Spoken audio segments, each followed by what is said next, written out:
Hello, my name is Susan Knowles. I am a doctoral student at Frontier Nursing University, and I want to welcome you to this Vodcast where I'll be talking about Vodcast used as an instructional methodology.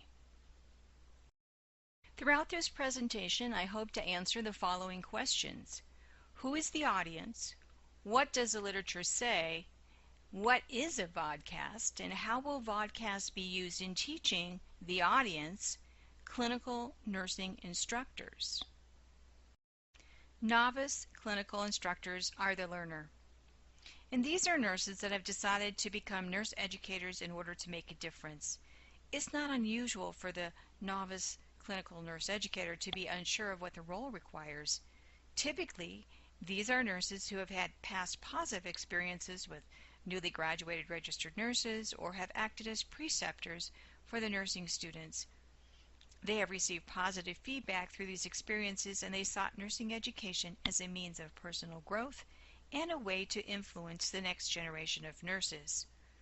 After being an expert in their staff positions, it's not long before they realize that they now know nothing about being an educator or combining the role of educator and nurse. The anticipated upward climb is a step down with the realization that they have no experience in the role. Not only are new instructors shocked at this revelation, but also are dumbfounded by the lack of a structured work environment, especially when contrasted with the acute care setting. Other unexpected findings for novice instructors are the minimal orientation or preparation provided for the role, and that no mentorship is offered to them as a novice nurse educator.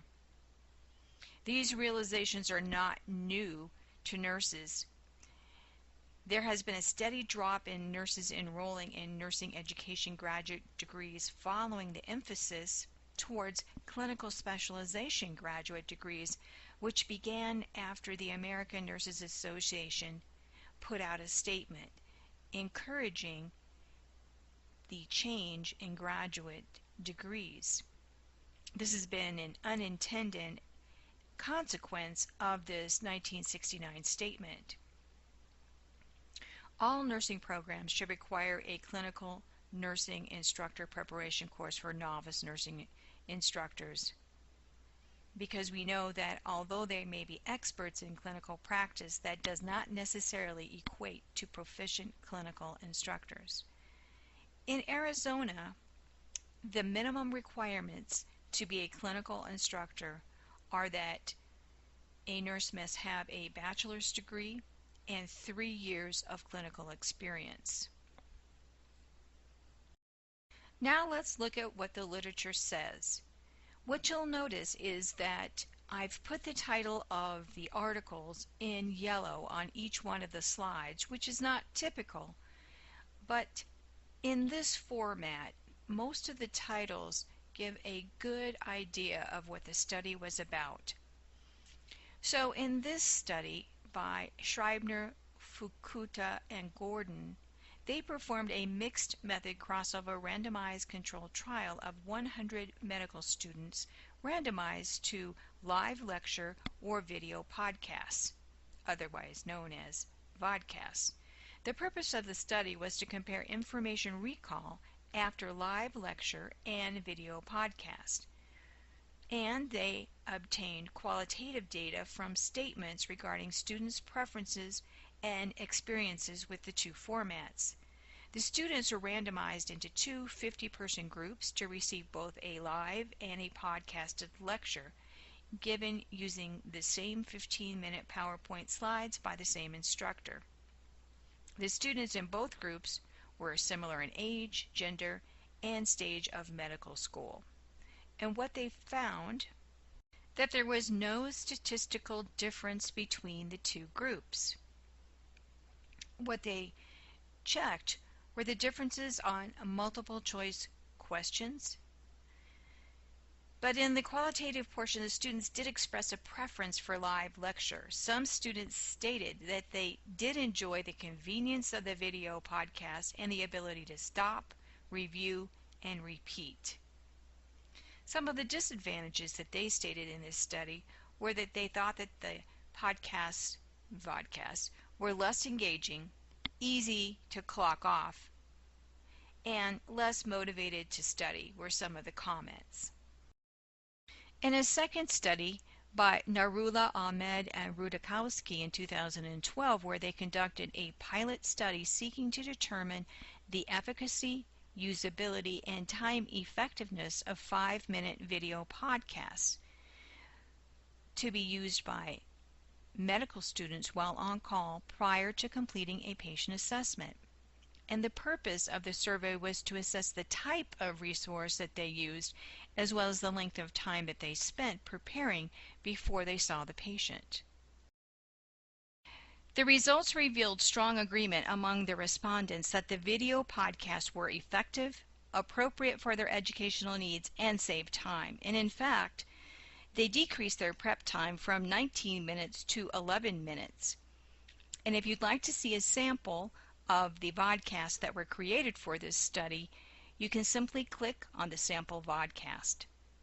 Walker, Cotter, and Bierman in 2011, using a pre- and post-test non-equivalent group design, studied 2 groups of students in an introductory level biology course. And they sought to compare the differences between the students' achievement and their preferences between the 2 formats of the supplementary material. And those 2 supplementary materials were vodcasts or class captures. Both formats in this study were described as combining visual and auditory information into a single multimedia package that was delivered over the web. The authors state that the difference between the 2 groups of types of material actually were that the vodcasts were custom designed and they were produced materials that combined video, audio, still images, and animations into an interactive module that was intended to supplement content in the course that over the past had been difficult content. And those vodcasts were 3 to 10 minutes in length. By contrast, the class capture was the exact same material that was actually taught during the lecture period. This study found that students who use custom vodcasts are more likely to outperform students who use the class capture. However, that's only if the viewing is close to the time of the actual exam, and the example of this is the final exam. While students preferred the customized vodcast, there was no significant difference that they found between the 2 groups in their final course grade. These authors said that vodcasts can be time-consuming and more costly to create, so if class capture is available to the instructor, it may be just as effective a format for student success.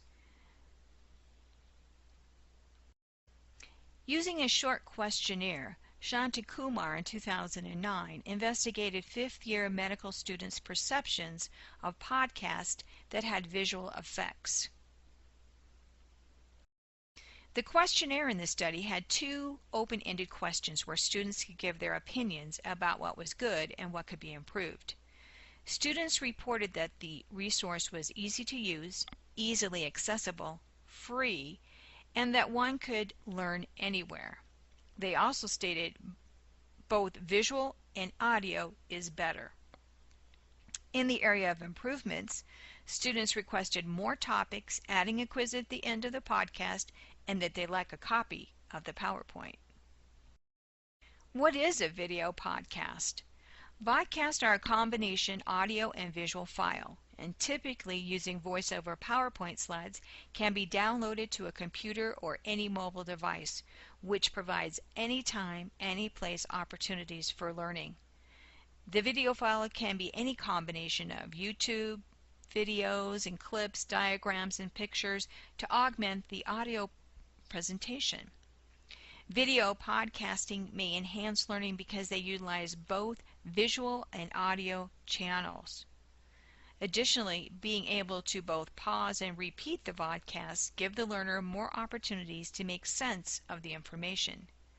Some studies have cited disadvantages of podcasts as time-consuming, costly to produce, and lack interaction. However, today's technology using PowerPoint and a free website hosting make this learning modality cost-effective, easy to create, easy for the viewer to access on both computers and mobile devices anytime.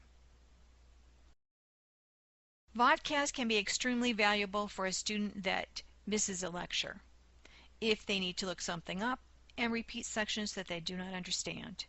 Additionally, this type of technology is relatively easy to create with PowerPoint with an audio recording of the lecture material. No special software is needed, and it can be housed on a university learning management system or on a free website.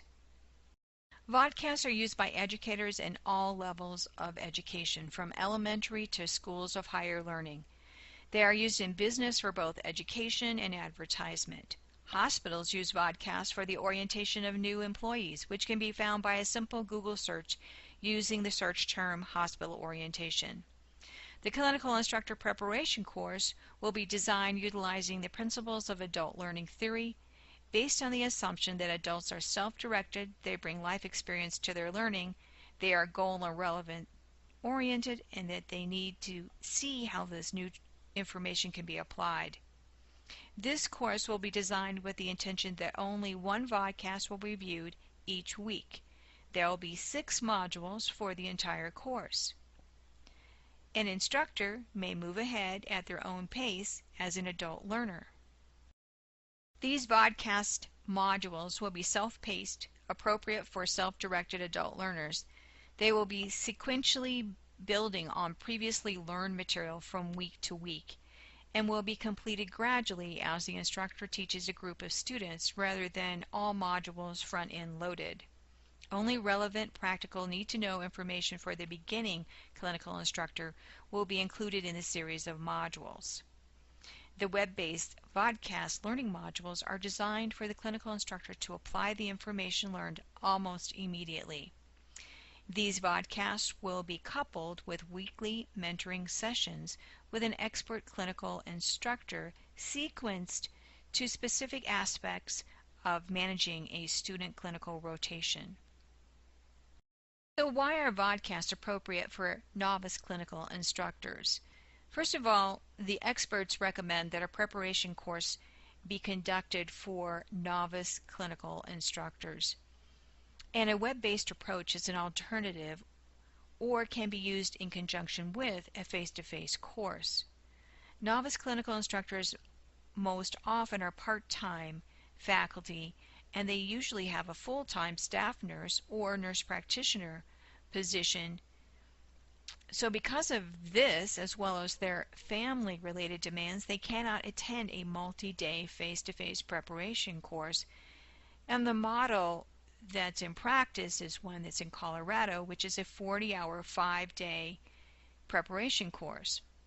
Often it's even difficult to just arrange a 1-day, 6 to 8 hour orientation for these new faculty because of those demands. So the web-based approach is a good alternative. Vodcasts have been selected for this project because they have been well received, are easily accessible, are convenient, and have been used successfully for staff nurse preceptorship orientations at Cochise College Nursing. Vodcasts have been shown to be a step up from audio-only podcasts as they incorporate both audio and visual elements. Instructors can easily create a vodcast by adding voice to a PowerPoint, then uploading it to a learning management system or a free website, as I've mentioned before. This makes this educational modality easily accessible for the learner when and where they want it, and it's supported by the adult learning theory. And most of all, vodcasts support learning. Thank you for joining me on this video podcast, otherwise known as Vodcast. A complete list of references can be found attached to this slide and to this video presentation. This is Susan Knowles, a student at Frontier Nursing University.